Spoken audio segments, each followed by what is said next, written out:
Саламатсыздар ма оқушылар? Бүгін біз 10-шы сабаққа келдік. 10-шы сабақта 2003 жылғы Ресейдің регионалдық кезеңінің шешуін шығарамыз. Бірінші сұрақ. Путевая скорость, жолдың жылдамдығы дейді. Тасты жоғары қарай 10 метр секунд жылдамдықпен лақтырды. Қанша уақыттан кейін оның сол моменттегі жылдамдығына, лездік жылдамдық, мгновенная скорость, орташа жылдамдығына тең болады дейді. Орташа жылдамдық деген ол жалпы жолдың жалпы уақытқа қатынасына тең. Так, енді бізде қараңыздар, былай жоғары қарай көтерілген сайын оның жылдамдығы азая береді, иә? Демек, оның лездік жылдамдығы азая береді. Бәрібір лездік жылдамдығы орташа жылдамдығынан аз болады. Сол үшін ол примерно осындай кезге келген кезде, оның орташа жылдамдығы лездік жылдамдығы көбейеді, себебі бұл жылдамдық азайып барып сосын көбейгендіктен мынандай жағдай орнауы ықтимал. Сол үшін біз осы жағдайды ескере келе мына биіктікті табайық. Бұл биіктігіміз біздің неге тең? Биіктік y. Ол v0-ті азайтылған gt квадрат бөлінген 2-ге тең. Сонда бұның жүрген жолы s неге тең? Ол 2 көбейтілген v0 квадрат бөлінген 2g, яғни мына қашықтықты 2 рет көбейтеміз, и одан y-ті азайтқанға тең. Сонда міне орташа жылдамдық ол бізде s бөлінген t-ға тең, яғни ол бізде v-ға тең болу керек. Демек s, яғни v0 квадрат бөлінген g азайтылған v0-ті минус плюс gt квадрат бөлінген 2 тең болу керек v-ға. Яғни v деген v0. Жоқ. v деген v0 емес, әрине. v-ті болады. Ал v-ті ол бізде v0 жылдамдық төмен қарай бағытталып келеді ғой. Сол үшін ол жылдамдығымыз бізде gt азайтылған v0 болады. Себебі біз модулін қарастырып жатырмыз да. Минус v0 плюс gt көбейтілген t. Сонда v0 квадрат бөлінген g азайтылған v0-ті қосылған gt квадрат бөлінген 2 тең болады минус v0-ті плюс gt квадрат. v0-лар қысқарады. Сонда v0 квадрат бөлінген g ол gt квадрат минус gt квадрат бөлінген 2 ол gt квадрат бөлінген 2-ге тең. Сонда бізде уақытымыз неге тең болып тұр? v0 бөлінген түбірасты 2 бөлінген g. v0 түбірасты 2 бөлінген g түбірасты 2-ге тең. 10 бөлінген 10 көбейтілген 1,4 секундтан кейін осындай жағдай орнайды екен.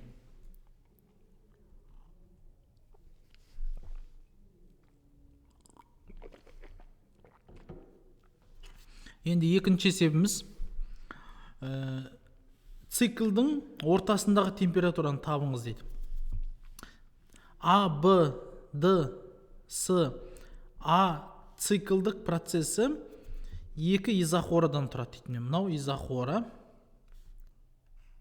Сосын 2 изобарадан АС, мына жақ В констант. АС және БД деген изобара. Қысым тұрақты. Және де А нүктесіндегі температура ТА-ға тең дейді. Б нүктесі ТБ және С нүктесінде ТС. Бізге мына жердегі және ортасындағы температураны табыңыз дейді. Яғни диагоналдардың қиылысу нүктесі. Мына бұлай график ретінде сызатын болсақ, ол ПВ графигі болады, осындай график. Ал біз давайте бірінші мына көлемді V1 дейік, мына көлем V2 болсын. Мына қысым P1 болсын, мына қысым бізде P2 болсын. Менделеев Клайпейрон теңдеулерін жазамыз.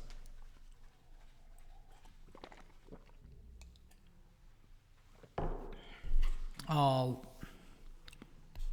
P1 V1 моляр ТА-ға тең. P2 V1 моляр ТБ. P2 V2 моль ар тды P1 V2 моль ар т с. Мынау тіктөрт бұрыш болғандықтан бұл жерде ортасының температурасы, ортасының қысымы неге тең болады? Мына екі қысымның арифметикалық ортасына тең болады. Және ортасындағы көлем бұл екеуінің арифметикалық ортасы болады. Мынауда P1 қосқан P2 бөлінген 2. Жақсы, енді осы төрт теңдеуден қарайық. Мынаны қалай тапсақ болады? Бұл жерде P2 V2-ні табуымыз керек, міне P2 V1 бар, P1 V2 бар, P1 V1 бар, онда біз P2 V1-ді көбейтеміз P1 V2-ге, қараңыз. Оны бөлеміз P1 V1-ге. Сол кезде бізде P2 V2 шығады, Тура осынан енді орындарына қойық. P2 V1 моляр ТБ. P1 V2 моляр ТС бөлінген ТА. Молярлардың барлығы қысқарып кетеді. Соның барлығы неге тең болып тұр? ТД-ға тең болып тұр. ТД-ны таптық.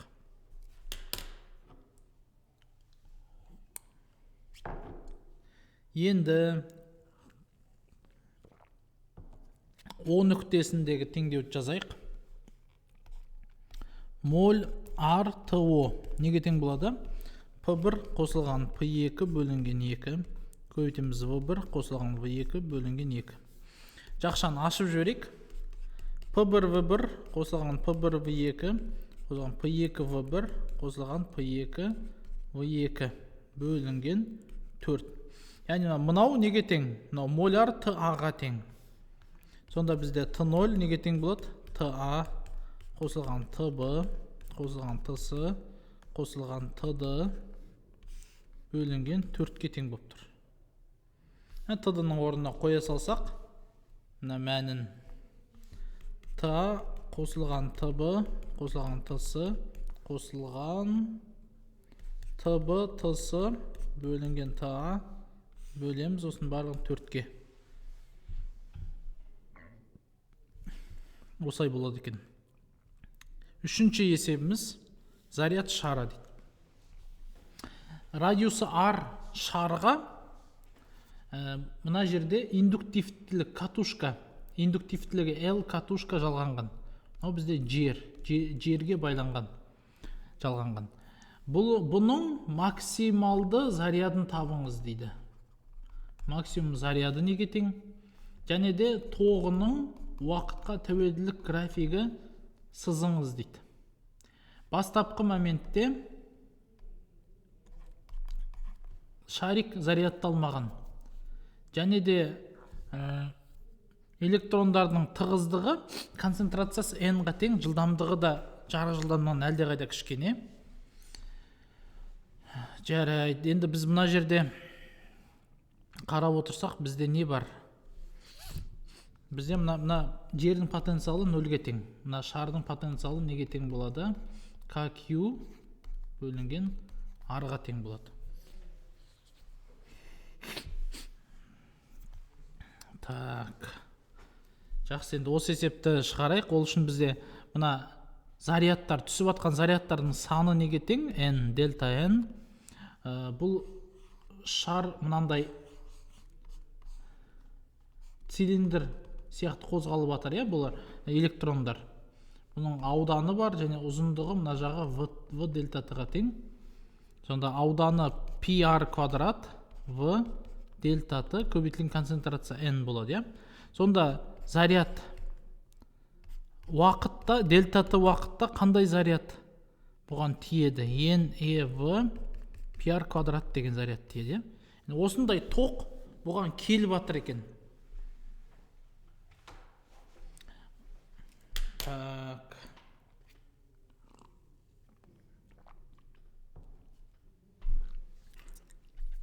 Енді катушка басында бұл қатаяды ғой, басында тоқ өткізбейді. Бірақ уақыт өте келе, бұл жерде не болып тұр бізде? Мына жерде бұл конденсатор, шар конденсатор, ал катушка бар. Конденсатор мен катушка электр тербелісін жасайды. Сонда теңдеуін жазайық. L di бөлінген dt тең болады неге? Потенциалға, я? Потенциалымыз бізде kq бөлінген r-ға тең. Сонымен қатар мына жерде өтіп жатқан тоқты жазайық. Тоқ неге тең болады? I тоқ ол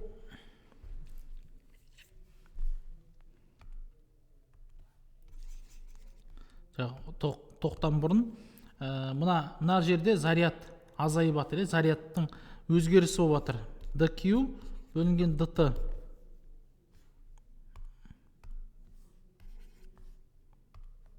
Мынаны басқа q-мен белгілейік. Жалпы бұның заряды қайтып жатыр. Бұған келіп жатқан заряд ол nev pr квадрат, я? Бірақ одан ағып жатқан заряд ол I деген тоқ. Жалпы зарядтың өзгерісі осылай болады. Енді бұл максимально болған кезде не болады бізде? Тоқ dq бөлінген dt нөлге тең болады, яғни максимум болған кезде.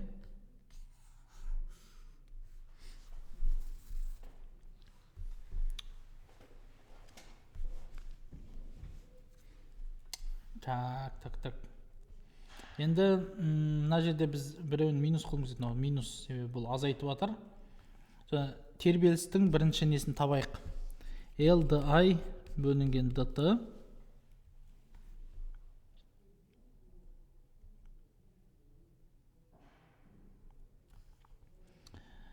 ол қосылған Q бөлінген 4π эпсилон 0 R тең болады 0-ге.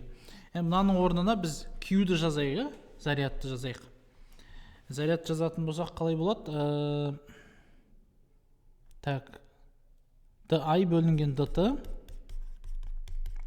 Мына жерде туындысын аламыз. Туындысын алған кезде бұл кешіріңіздер, бұл итак өзі минусты қазір өзі қайтады екен ғой. Мынау плюс бола берсін, мынау минус болсын. Сонда бұл минус d квадрат q бөлінген dt квадрат болып кетеді екен, мына теңдеу бойынша.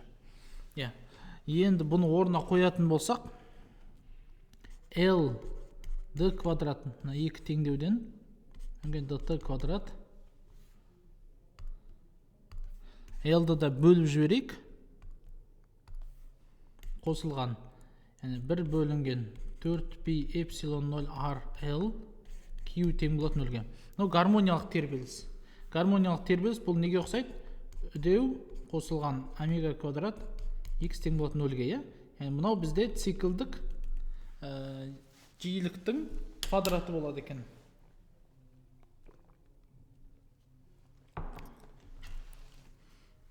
Онда бізде циклдік жиілік неге тең болады?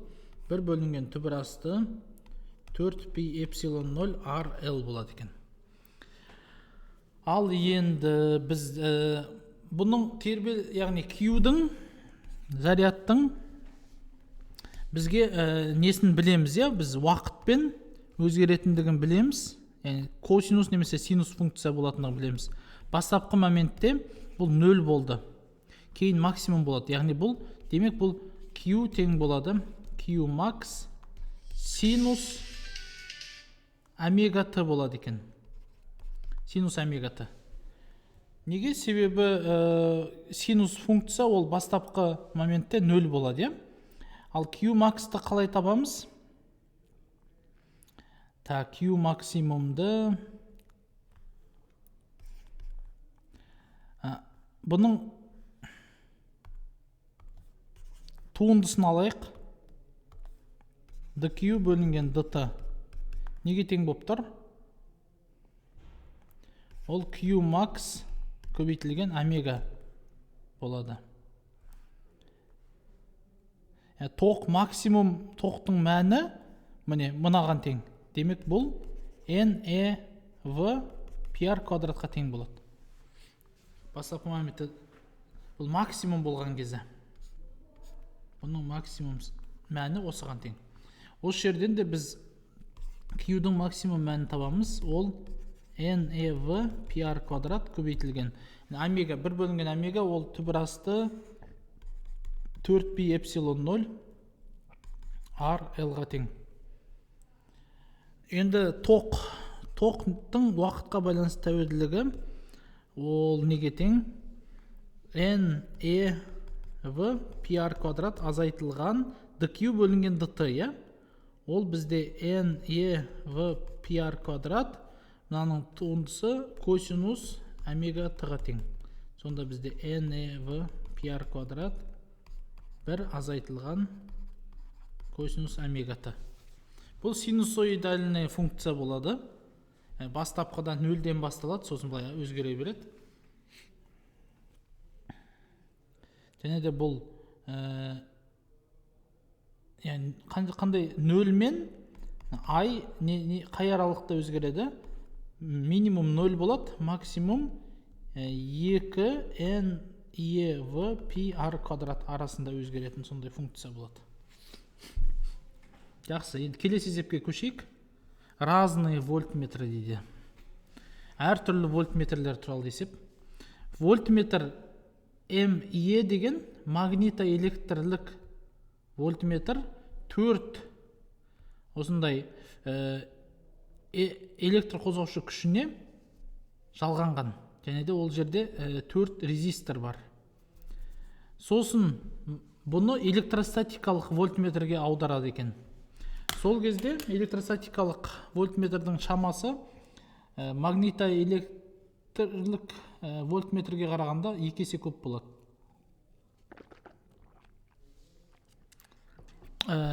Тоқты табыңыз дейді. Вольтметрдегі тоқты табыңыз. Ал бастапқы сәт мына электростатикалық вольтметрдің ерекшелігі ол идеальный дейді, яғни ол электростатикалық вольтметрдің кедергісі шексіздікке ұмтылады. Ал магнитоэлектрліктікі болса шекті, шектеулі. Сол үшін бізде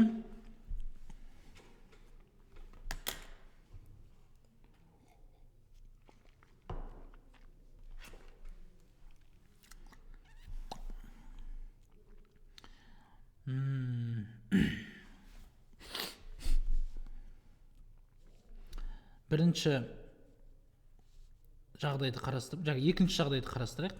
Екінші жағдайда вольтметрде мына жерден ешқандай тоқ өтпейді. Ол кезде не болады бізде? Мынау 4, е? Мынау бізде 3, мынау 2, мынау 1. Осы жерде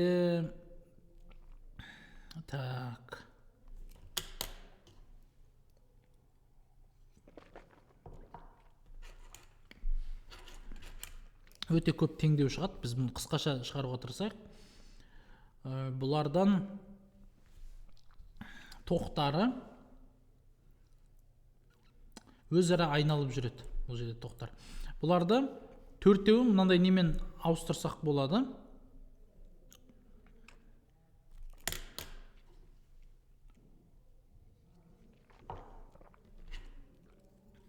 Төртеуінің орнына бір EDS болсын, және де кедергі болады. Сол кезде бұны біз егер электростатикалық неге жалғайтын болсақ, бұл жерде тоқ 0-ге тең болады. Сол үшін бізде бұның шамасы неге тең? Эпсилонға тең. Эпсилон. Ал егер екінші жағдайда бізде магнитоэлектрлік болатын болса, магнитоэлектрлік, бұл кезде ол тоқ ағады былай қарай. Және де бұл тоқ неге тең болады? Мына электростатиканың шамасы эпсилонға тең ғой. Мынанікі эпсилон бөлінген 2-ге тең. Яғни эпсилон бөлінген 2-ге. Демек, бұның кедергісі жалпы кедергіге тең екен. Жалпы кедергіге тең. Ал мынандай 4 резистордың жалпы кедергісі неге тең? Оны параллель болғандықтан бұлар қандай электр қозғаушы күштері орналасса да, ол жерде бұлардың жалпы несін таба аламыз біз. Параллель просто жалғай саламыз. Біз егер осыны тапсақ,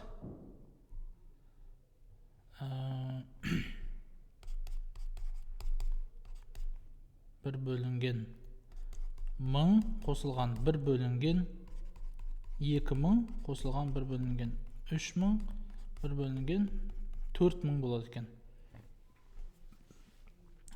Жалпы ортақ бөлім 12000 болады. Мынаған 3-тен береміз, бұған 4-тен, бұған 6-тан, 12-ден. Сонда 12-ге 22 25 бөлінген 12000. Сонда ар неге тең? 12, мына 25 мына екеуін қысқартатын болса 480 болады. 480 Ом. Ал енді тоқты табыңыз дейді. Тоғымыз бізде неге тең болады?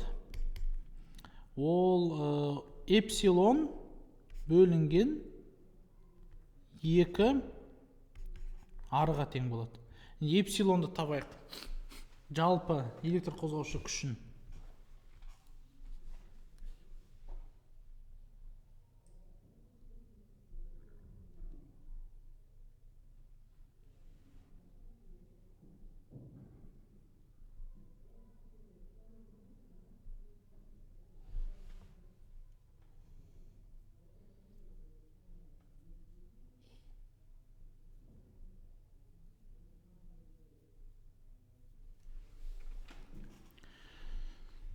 Так, оны қалай табамыз?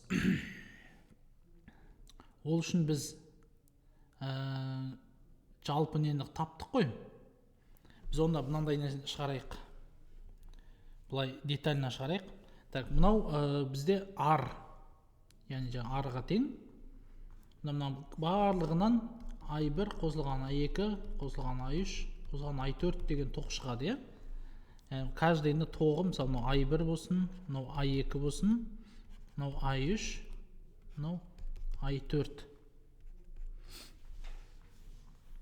Сонда бізде эпсилон 1 азайтылған I1 R1 тең болады. Эпсилон 2 азайтылған I2 R2 тең. Эпсилон 3 азайтылған I3 R3 тең. Эпсилон 4 азайтылған I4 R4.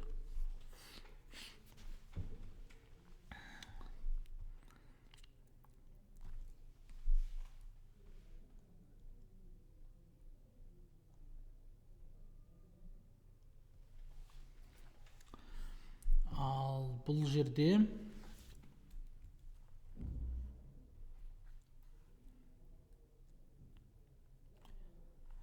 I1, I2, I3, R4. I1, I2, I3, I4. Эпсилон 1 азайтылған I1, R1 тең болады. I1 қосылған I2 қосылған I3 қосылған I4 R болады, жалпы R. Енді бұл жерде I2, I3, I4-ның орнына біз I1 мен қойымыз керек. Онда I2 бізде неге тең? Эпсилон 2 азайтылған эпсилон 1 қосылған I1 R1 бөлінген R2 болады.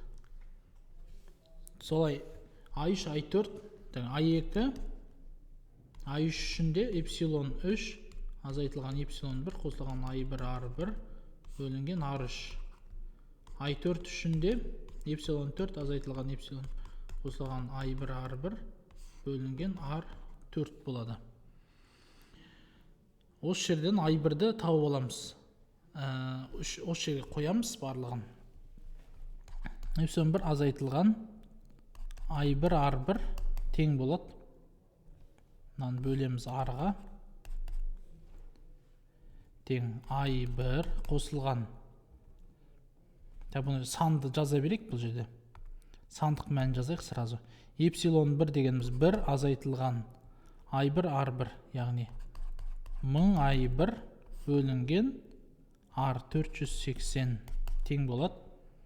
I1 қосылған I2. Ол эпсилон 2 азайтылған эпсилон 1, ол 1 қосылған I1 бөлінген 2000 қосылған. Бұл 2 қосылған 1000 I1 бөлінген 3000 қосылған 3 қосылған 1000 I1 бөлінген 4000 болады екен. Так, бұл жерде не шығады бізде? Мұнаған 3-тен береміз, бұған 4-тен, бұған 6-дан, бұған 12.000. Сол кезде бір азайтылған 1000 I1 бөлінген 480 тең болады. Мына жақта 12.000.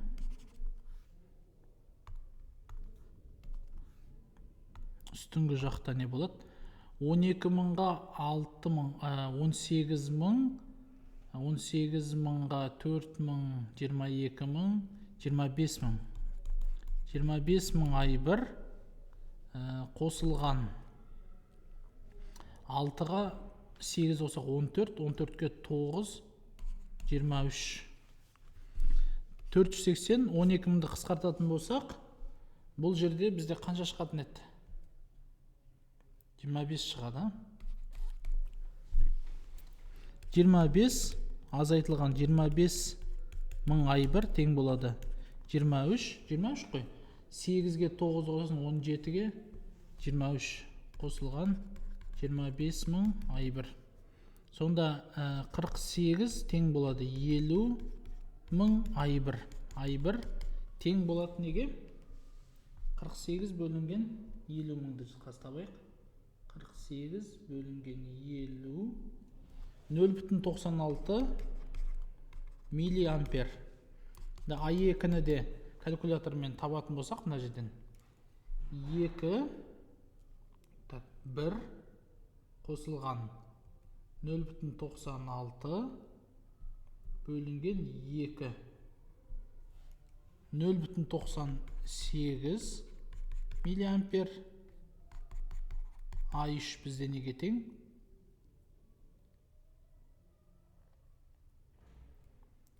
Так, мынау 1000.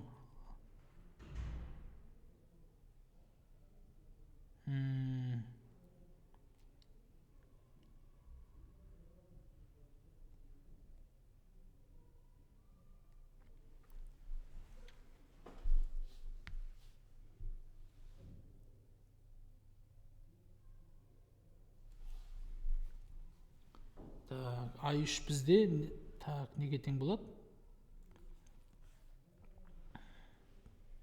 Біз барлығын дұрыс жазып отырмыз ба?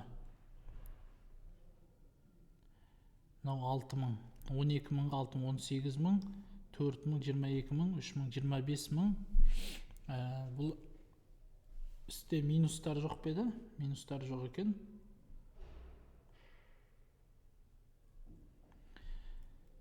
Бір азайтылған 1000 I1 бөлінген 480. Так, 25-тен 23-ті азайтамыз. Бәсе, мұнда бізде 2 болады. 2-ні 50.000-ға бөлетін болсақ, 2 бөлінген ол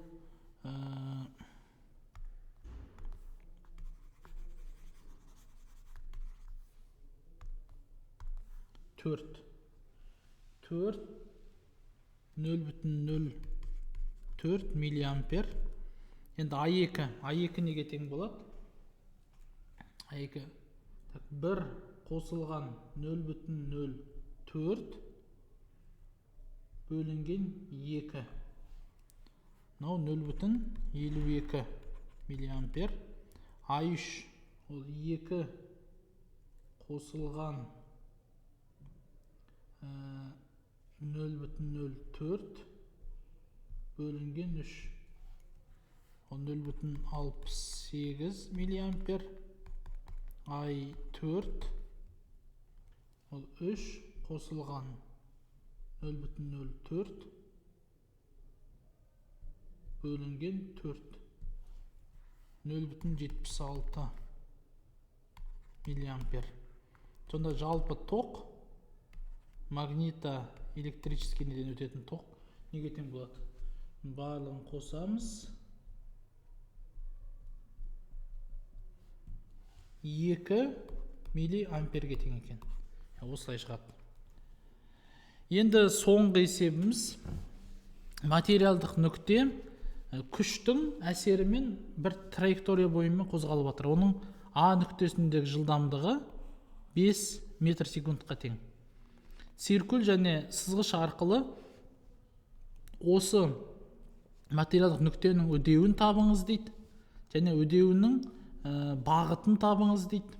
Сонымен қатар Б нүктесіндегі жылдамдығын табыңыз дейді. Шкала, мына 6 деген бұл 6 метр екен. Жақсы, бұндай қиын есепті шығару жолында біз не істейміз? Біріншіден теңдеулерін жазайық.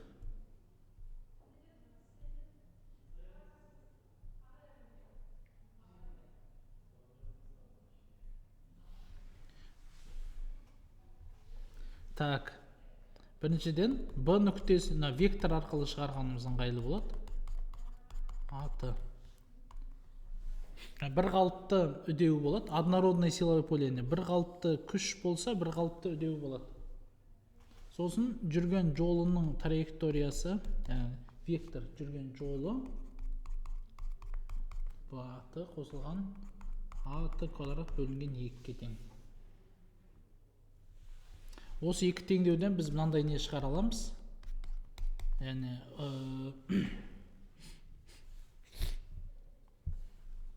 ВА қосылған ВБ көбейтілген Т бөлінген 2 деген теңдеу шығара аламыз. Және де А Т квадрат бөлінген 2 ол неге тең болады? ВБ азайтылған ВА көбейтілген Т бөлінген 2. Осы жерде қарайтын болсаңыз, S векторы, мына жерде қарайтын болсаңыз, S векторы мен ВА, ВБ қосылған ВБ векторы бір-біріне параллельно. Ал үдеу ВБ азайтылған ВА векторына параллельно.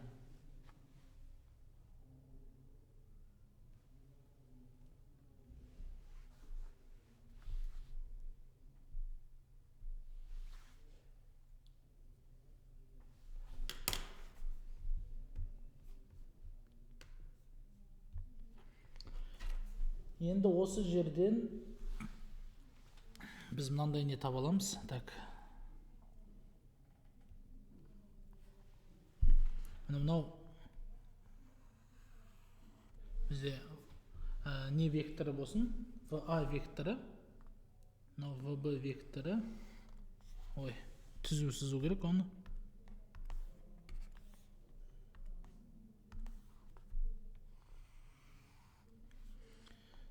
ВА, ВБ екеуін қосатын болсам, мынандай векторды қосатын болсам, общий вектор мынау болады. Значит, екеуінің общий векторы неге тең болады? Так, бұлай қарай параллельно нелер жүргіземіз. Соған қарай бұлай сызық жүргіземіз. Міне. Мынау бізде S-тің векторы. Себебі міне. Дұрыстап қайдан сызайық. Қараңыздар. ВА қосылған ВБ тең болады мынандай векторге. Мынау бізде S-тің векторы бойынша, яғни S-тің бағыты. Ал енді ВА, так, ВБ азайтылған ВА деге. ВБ минус, так, ВБ азайтылған ВА, азайтылған минус ВА. Мынау тең болады, мынау бізде уже үдеудің бағыты болады.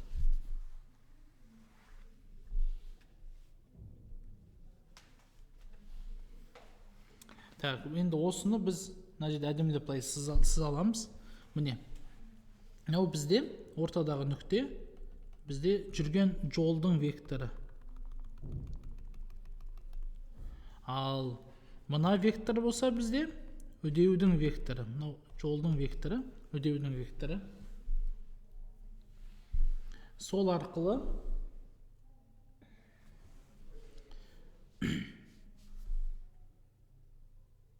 мына жерде асы нүктесі ол неге тең? ВА Т бөлінген 2. СБ векторы ВБ Т бөлінген 2.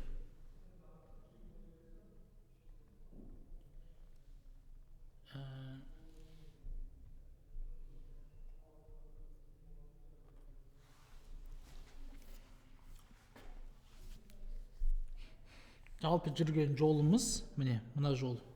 Жалпы жүрген жол, міне, тұр ғой. Жалпы жүрген жолымыз, точнее, мынау. Мынау бізде жолымыз неге тең болып тұр? Мынау ВА вектор қосамыз ВБ векторды. Мынау бізде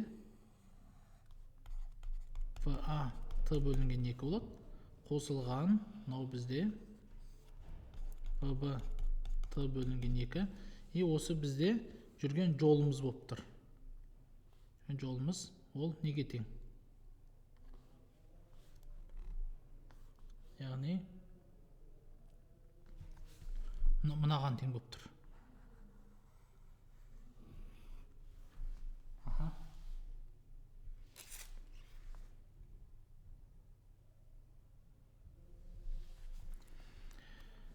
Енді бізде линейка бойынша есептейтін болсаңдар, алып есептесеңдер, нені таба аламыз? ВБ жылдамдығы неге тең болады? Мына екеуін бір-біріне бөлетін болсақ, СБ көбейтілген ВА бөлінген АС. Бұл шамамен.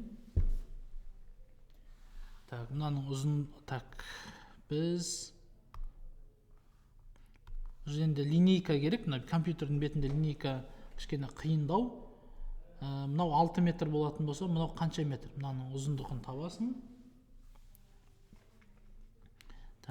Оны қалай жасасақ болады? Мына жерде оны жасау өте қиын. Просто былай не істейін мен. Мынау 6, значит, мынау кішкене 7. Асының ұзындығы 7 болып тұр, көзбен қарайтын болсақ. Ал мынаныкі Б-сының ұзындығы шамамен 6-ға тең болып тұр. 6 көбейтілген жылдамдығымыз неге тең еді? 5-ке тең еді.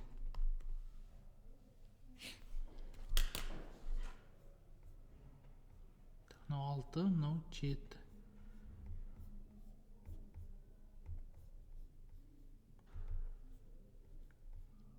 Алты көбейтілген 5 бөлінген 7 тең 4.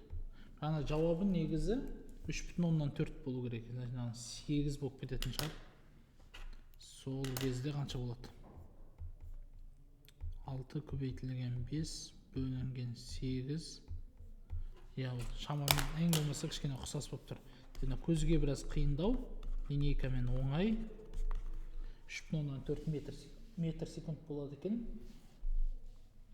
Үдеуді қалай табамыз? Үдеуге мынандай қызық жолы бар.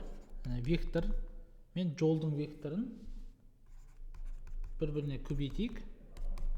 Бұл неге тең болады? Міне. Мынаған көбейтеміз. Сол кезде бізде ВБ квадрат азайтылған ВА квадрат. Векторлар толығымен қысқарып кетті. Детально жазайық. Қысқарған көрейік бірге. А көбейтілген жол тең болады. ВБ азайтылған ВА Т бөлінген Т квадрат бөлінген Т көбейтілген vb қосылған va t бөлінген 2. T'лар қысқарады. Енді vb вектор екеуін квадраттасаң просто скаляр қалады. Минус va vb векторы плюс va vb векторы минус va квадрат, ол да скаляр болып қалады. Екі вектор бөліміне қысқарады, сонда жауап просто скалярлары болады. Яғни үдеу а көбейтілген с. Бізде мынау а вектор ғой. S векторы екеуін көбейтетін болсақ, бұл екеуінің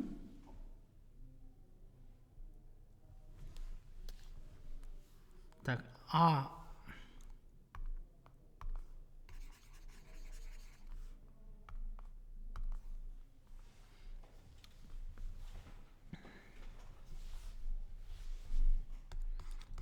S бұлар AY SY қосылған AX SX болады екен. Так, бұл екі вектордың бұлай болып тұр ғой. Бұлай болады. Енді вектор бұл керісінше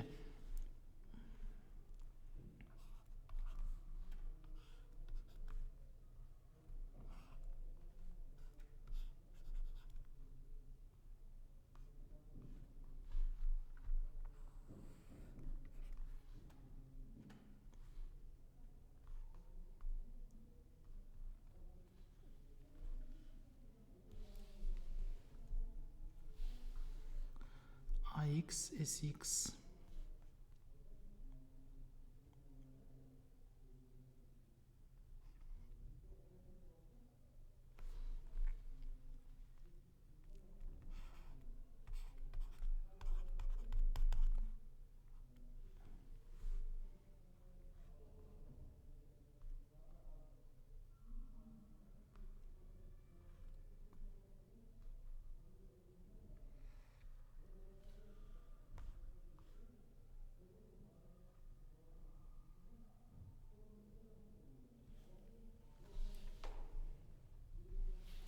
Енді S А мен Б-ның не бағыты былай бағытталған, не? Осы екеуінің арасындағы жүрген жолдың проекциясы бізге келген, дельта H керек бізге. Неге олай? Себебі А мен S екеуі скалярлы түрде көбейтіледі. Яғни ол не деген сөз? Яғни бұл S-тің үдеудің бағыты бойынша несі неге тең? Жүрген жолы неге тең деген сөз? Мынау бізге керек жоқ. Бағыты бойынша, яғни үдеу бұлай астыға қарай тартып отыр ғой. Көрініп тұр да, үдеу астыға қарай тартып атқаны. Сол бағыт бойынша жүрген несі?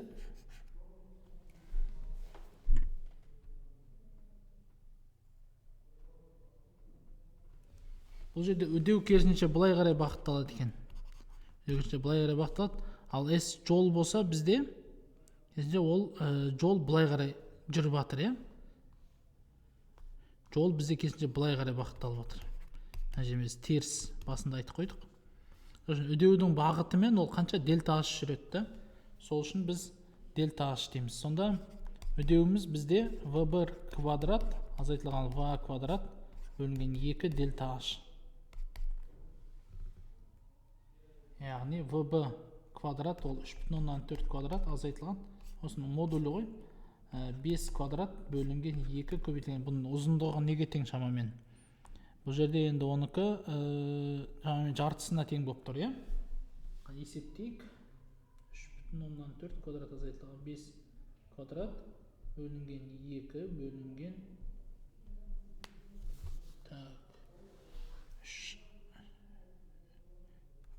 шамамен 2,3 метр секунд квадрат шығып тұр. Жақсы, бұл жерде біз векторды басынан қайтадан не істей кетейік. Үдеу бізде бұлай бағытталған. Ал жүрген жолымыз бізде былай жүріп тұр да, ол жол. Былай жол жүріп тұр. Орын ауыстыруымыз бізде былай бағытталып тұр, яғни. Орын ауыстыру дейтін болсақ, үдеу мен орын ауыстыру екеуі екі түрлі бағытталып тұр. Значит, бұл жерде жылдамдықтарымыз ВА жоғары қарай бағытталып тұр, ВБ төмен қарай бағытталып тұр. Жоғары и төмен. Сонда общий вектор бізде былай болып тұр. S-тің векторы былай қарай бағытталады. Мына жерде мен теріс көрсеткем. Алар дұрыс емес.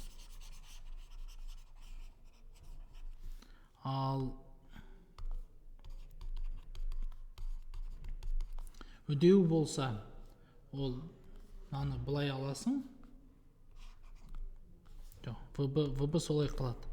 ВБ минус ВА болады, ВБ минус ВА үдеуіміз бізде астыға қарай бағытталған екен. Итак, ясно, былай қарай тартып атқан көрініп тұр ғой, астыға тартып атқан. Жақсы, осымен біздің бүгінгі сабағымыз бітті. Қиын есептерді қарастырдық.